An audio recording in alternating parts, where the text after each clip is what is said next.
Hey guys, welcome back. It's another beautiful day out here.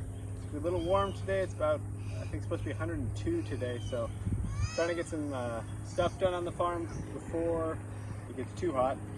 This is our current Chickentractor for our meat birds.